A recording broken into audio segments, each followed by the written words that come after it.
What's going on there, Tropic Nation? It's your boy here, Captain Mortgage. We're coming to you from the CPS Financial Advisors Studio, and we're joined today by a couple of all-stars in the Florida Tropics Academy Circle.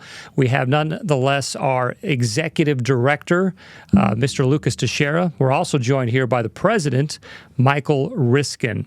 So we're going to take you kind of inside the game, behind the scenes, and we're going to go a little bit more in depth at what is the Florida Tropics Academy, how did it come to be, and what is the vision for the future.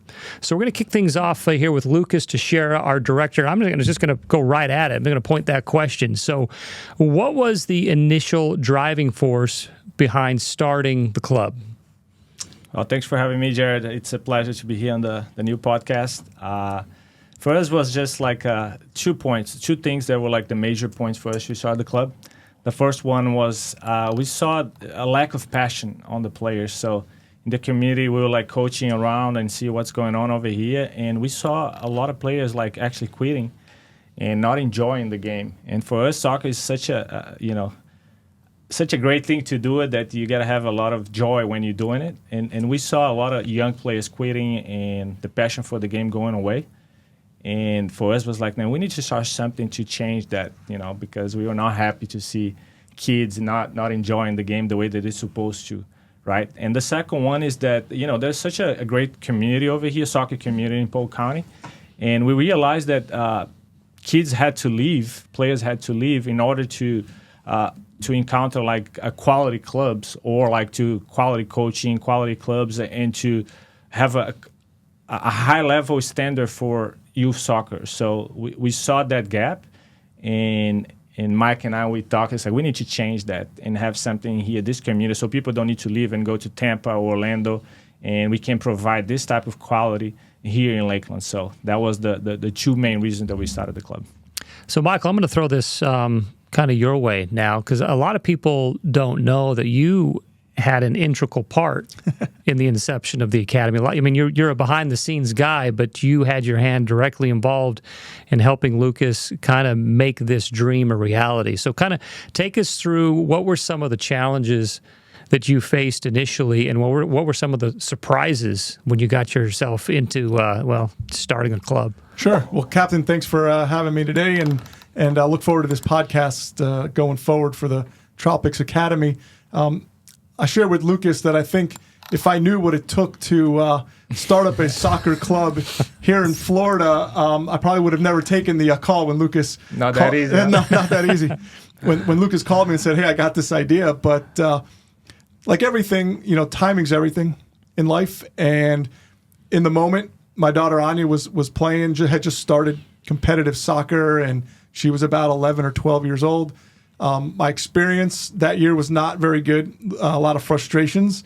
And as a business owner myself, it's hard for me to just sit back on the sideline and watch something that's not done professionally, or at least to a standard that I feel like is teaching these kids how to do it properly and play soccer. And like Lucas said, really that enjoyment of the game, right? And the small microcosm. We had a good little team, a lot of talent on that team, but my goodness, not just the results, but the way they were playing and the passion that some of the girls stopped wanting to come to practice or the games, and I'm like, man, this is not it, right? We can do better.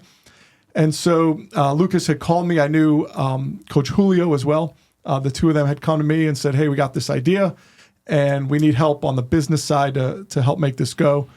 And so I said, well, I'm always up for a challenge. Let's talk about it. And we looked into it. There's a lot involved in terms of, political relationships, fields. Right. Believe it or not, it's not that easy to just get a field in anywhere, really, to practice on. So that was one of the big early hurdles. Yeah, that was one of my biggest. I mean, obviously, I'm a parent first. I mean, sure. that was really my involvement in all of this, and it's kind of evolved since. But what a lot of people know, this is our third full season, and one of the things that attracted me to this club was the coaching. Right. The coaching by far is it's phenomenal. I think as a parent, when you can trust that the knowledge that the coach is going to be passing to your kid, and you can just take a back seat and just let it all happen, I mean, it's pretty remarkable, and it's really not as common as you think it would be. So going off of kind of that theme with the coaching, get into a little bit of your background, Lucas, because a lot of you kind of share a similar path, a lot of the coaches with the academy. But take us through, I mean, when you grew up playing soccer, what was your path? What was your professional experience? Just so the people listening can really understand what sets this academy apart from anywhere else in Central Florida. Right. So I'm originally from Brazil, and my dad was a soccer player. So for me, the soccer world started really early. So in Brazil, we basically born, and the first gift, it's a soccer ball, right? So we play soccer since, we can walk. Before we walk, we're already playing soccer. So this is, it's important to understand the culture, right? So Brazil has a big soccer culture over there. So it's a number one sport. So everyone plays the sport. You follow a team, and everything is happening towards soccer. So there's a lot of media. There's a lot of, everything is tailored for soccer. So for me, since a young age, my biggest dream was like, I want to be a soccer player, professional soccer player. So, but the problem is all my friends wanted to be a soccer player too. So I know that I had a lot to do, because we say that it's the number one thing for a Brazilian to be. So you have a lot of competition. So right. At the end of the day, like if you want to become a soccer player, you got to compete, and you got to do it better than everyone else, because everyone's doing it, right? So I had this dream when I was young. So I started training, and for me, it was such a pleasure that training was not like actually organized training, but it was at home, right? So at home, I was spending 5 to 6 hours a day just touching the ball and kicking with the wall and dribbling, my sister's dolls, and kicking my sister. You know what I mean? My sister was not very pleased with my passion for the game, because I was broken the whole house. My mom also was not very happy about it. A lot of dirt spots on the walls in the house and everything. 100%. But so I was able to develop my game, and with like 10 and 11 years old, I had my mind set. I want to become a professional soccer player. And since then, I was able to play for big clubs in Brazil, and it developed my passion. And I signed my first deal, my professional deal, with 16 years old. So it was very young. I had to leave home. My mom, I was living in a small city, and I had to go to a big city, play for a big club in Brazil.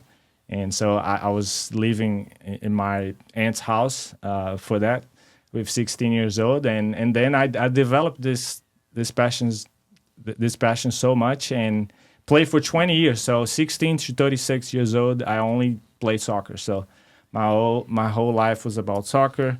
Got married for 21, and my wife followed me like through this crazy journey. I played for I think nine different teams. So we move away, so many times.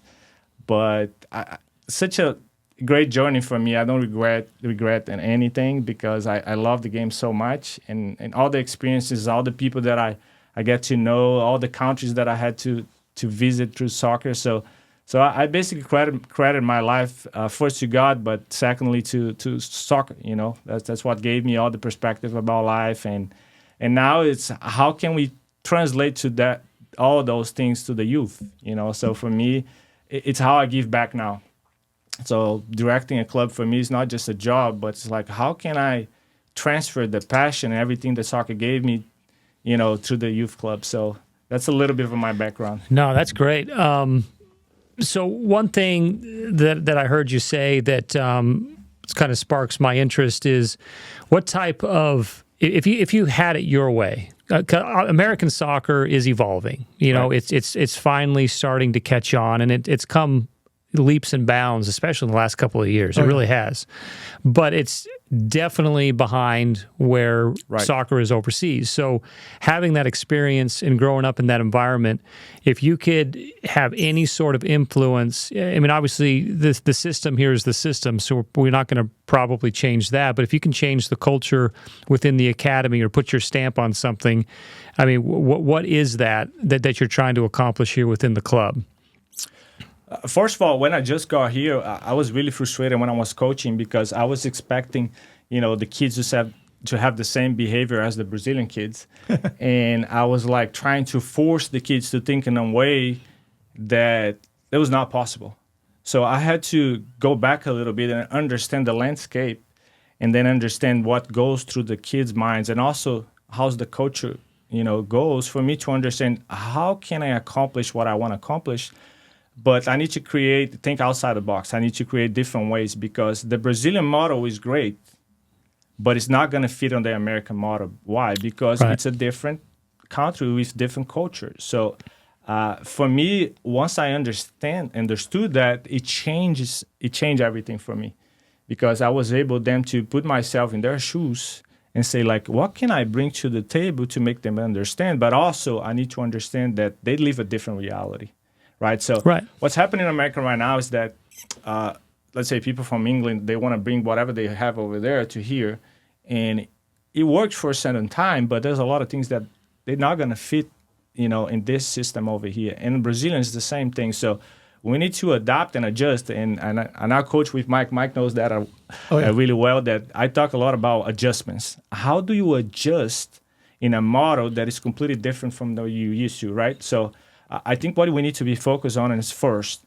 players need to be technically sound, right? So like I said, I played 5 hours at home, but in Brazil, even the school system is different. So we study over there 5 hours a day. So I had way more time to stay at home and practice more. Why? Because I was getting home at 12:30 p.m. You know what I mean? Oh, wow. Yeah, I mean, that makes a difference. My daughter gets home at 4 p.m. Right? So, and then we go to practice at 5. So she barely has time to do something, because when she gets back from practice, she gets go straight to bed. Right? So what we need to do over here is optimize our training sessions, because kids don't have a lot of time to play at home. So we need to fix our training sessions, and those an hour and a half over there need to be very effectively.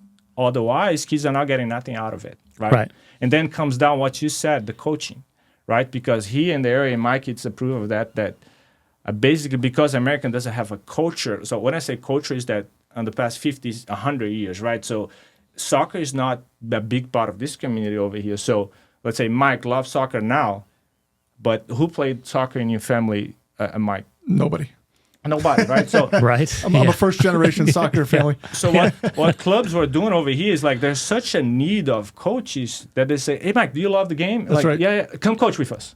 You know what I mean? Because just the fact that he's willing to coach, I'm like, I'll have him as a coach, because there's such a need of coaches. Oh, well, I never really thought of that way. I just thought it was a bunch of disgruntled soccer dads trying to relive their glory years. But when you put it that way, I mean, that makes a lot of sense. That's exactly how I was sitting on the sideline, and again, watching another parent suffer through our first year of rec. Right. And just like I got involved with starting the club, I sat there and said, it's hard for me to watch this, because it wasn't even organized. Forget the soccer part. It was like an organized recess. And so I stepped in and started to coach, and that slowly I self-learned. But yeah, I had zero soccer background. So to be able to coach, first, you need a background, right? Secondly, you need the passion to do it, right? It's not easy to coach. Right. So even if you want to do it, if you don't have the passion for it or the patience for it, right? Like it's like being a teacher. It's not for everyone. So what was happening over here is, like, anyone was coaching with no background or not even like a ability to do it, right? So then you're not actually teaching, you're harming the kids, because you're not prepared, right? You don't have the knowledge to do it, and you don't have the passion for it. So what is the point for us to do it, right? So what we started as a club is like, okay, our selection for coaches has to be different, right? And the first thing that we said is, like, we need to pay the coaches better. Why? Because how am I going to get good coaches without paying them? Right? And over here in this community, it was about, okay, I'll pay you $100 a month and just do this. You know what I mean? And okay, you're saving money for the club, but then you're destroying the kids, because you don't actually have someone there that is prepared to teach your kids, right? So what we're trying to do over here is, like, get the good coaches that actually care about the kids and have the knowledge of the game and actually want to coach, and then assign them to the teams that they're supposed to coach, right? So And the second point is like I saw that there was like a lot of the good coaches are training the older kids. Oh, right. Right? That's right. So yeah, the younger ones kept getting neglected. Right. But that's kind of the meat and potatoes of what the Right. future is, which is it's kind of backwards. And the future is not the older ones. The future Right. are the younger ones. Right. So we said we need to change that. So we actually in the academy, what we do is like we have great coaches, if not the best coaches, training the youth one, the younger ones, the U9s, the U10s, the U11s, the U12s, because we need to develop those kids. So if those kids are not playing at home, let's do the best we can to design our training sessions for them to be developed in the right way, right? Right. And I want to add something to Lucas in terms of going back a second and starting the club, because getting the team together to start this club, it wasn't just Lucas played soccer, so he'll make a good person to start a club with. No, a quick little story. It was during COVID, and everything was shut down. Anya wanted to start doing competitive soccer, and Lucas was referred to me as somebody. Anya wanted to do some private sessions. So Lucas was recommended to me, and it's COVID, nobody's working, right? Lucas said, yeah, I'll be at your house at 9 a.m. on a Tuesday morning, and 8:30 in the morning, I look outside. There's an empty lot across the street from my house where we were going to train, and this guy pulls up. I had never met him. Well, I met him maybe casually, and he's already got this whole session for my one girl. Has a session already set up like 20, 30 minutes before we even start. And I'm like, who is this guy, right? I mean, the organization, the professionalism. He was taking this one session with an 11-year-old girl who's, starting her competitive career as if she was already a college recruit, right? That was the level of the session she was about to get. And it wasn't just the first time he showed up because he wanted to impress me. We spent all summer doing that, and every time it was the same way. And I said, okay, well, if I'm going to start a club with somebody, it's going to be somebody who shows up early, shows up on time, plans the sessions, prepares themselves. And so I know I can see what he does with the session. This is the kind of partner that we're going to have in running the whole club, and that's why I think it's worked so well so far. Yeah, I mean, and just to piggyback off that, just from, again, I'm a parent. I have zero soccer skills. You do not want to see me attempt. I've seen you dribble a couple times. Well, dribble down my cheek is different than dribbling with a soccer ball. But what's impresses me the most is the dedication of the coaches to development. This club is not about winning. Now, we are competitive and we do win, but these coaches will sacrifice the win for the development every single time. And I've seen it firsthand. That's right. In youth sports, they call it kickball. The classic club soccer where they'll kick the ball down the field to their most athletic kid and they'll score. You see it in tournaments all the time. That's right. Whereas, I've been part of teams where we will brutally lose because the coaches refuses to let us give up playing from the back, understanding how to play from the back, and dealing with that pressure. And it's a short-term pain for a long-term game. And honestly, I've grown to appreciate that. Some parents haven't quite grasped that concept, but that's what's awesome about this club. It really is about the kids. Yep. And that's not a cliche line. That's not a recruiting line. That's what you fundamentally have established. It's funny you say that because I think it's a misunderstanding because people say like, oh, you don't want to win then. I'm like, no, I want to win, but I want to win on the proper time, right? Yes. Because it doesn't matter if you win in a young age because you're not getting recruited there.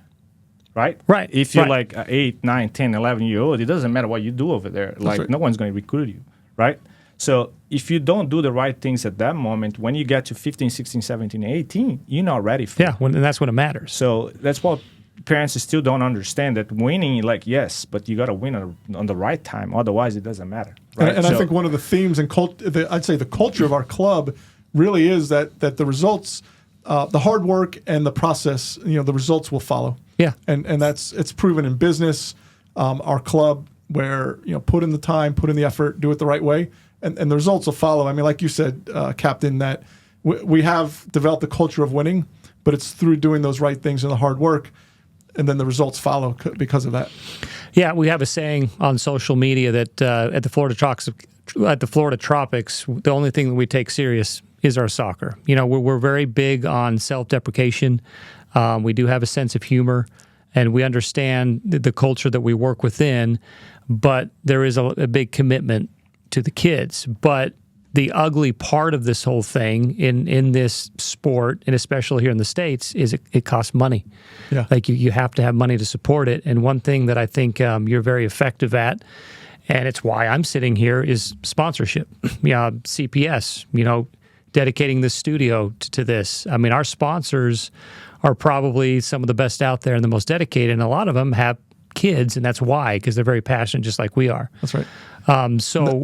Kind of piggybacking off the sponsorship, what is your future, Jim? We'll wrap it up here, but what is your vision for the future? If you had like one dream for the club, what? And I know where you're going to go with this, which is why I'm asking.